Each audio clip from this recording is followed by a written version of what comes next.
जम्मू कश्मीर में चुनाव करवाने के लिए एक याचिका हमने सुप्रीम कोर्ट में लगाई थी, जिसकी आज सुनवाई थी सुप्रीम कोर्ट में।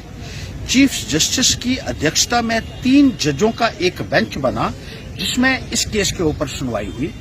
और हमने उसमें ये कहा है कि जम्मू कश्मीर के लोगों को कई सालों से असेंबली इलेक्शन से महरूम रखा जा रहा है। पिछली इलेक्शन जम्मू कश्मीर में 2014 में हुई, 2018 में असेंबली को बंद कर दिया गया और 5 सालों से केंद्र का शासन जम्मू कश्मीर में चलाया जा रहा है। रिमोट कंट्रोल से जम्मू कश्मीर को चलाने की कोशिश की जा रही है,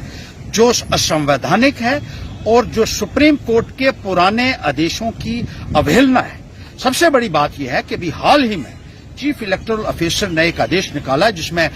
पंचायत के चुनाव करवाने की बात की गई है, जिसमें बीडीसी, डीडीसी, जिसमें लोकल बॉडीज अर्बन और रूरल की इलेक्शन करवाने की बात की गई है, जिसमें पार्लियामेंट के इलेक्शन करवाने की बात की गई है, लेकिन असेंबली इलेक्शंस का कहीं जिक्र तक नहीं किया है।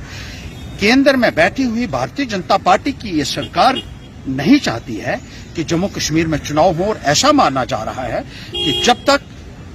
केंद्र में बीजेपी की सरकार रहेगी तब तक जम्मू कश्मीर में चुनाव नहीं होंगे।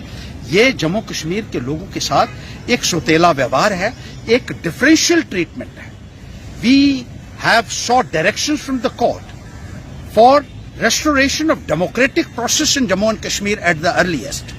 Elections cannot be delayed or denied only for the reason of political expediencies of the ruling party at the center. Dates of elections are to be determined on the basis of law prevailing at the time, and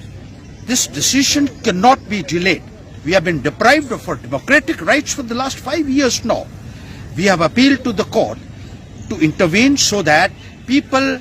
could have an elected government of their own in Jammu and Kashmir like other states and union territories of the country. और हम ये मानते हैं कि इस petition के साथ जम्मू कश्मीर में चुनाव के द्वार खुलते हुए नजर आ रहे हैं।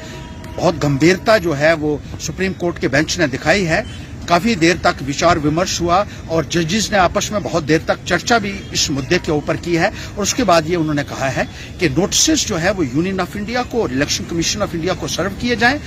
और इस मामले की सुनवाई जो है वो 11 जुलाई को, जिस दिन वो दूसरी पिटीशन जम्मू कश्मीर की लिस्टेड है, या उसके बाद एक डेट दी जाएगी जिस दिन इसके ऊपर चर्चा विस्तार से होगी और दूसरे पार्टीज जो हैं, चाहे वो यूनियन है ऑफ इंडिया है, चाहे वो इलेक्शन कमीशन है, उनका तर्क भी सुने जाएंगे इसके ऊपर। उम्मीद ये लगती है, सुप्रीम कोर्ट की गंभीरता को देखकर भी ये लगता है कि जम्मू कश्मीर में जमहूरी निजाम के लिए दरवाजे खुलते हुए नजर आ रहे हैं और हमें यकीन है कि जल्द ही लोगों को अपने अधिकार मिलेंगे और जम्मू कश्मीर के अंदर भी एक चुनी हुई सरकार होगी।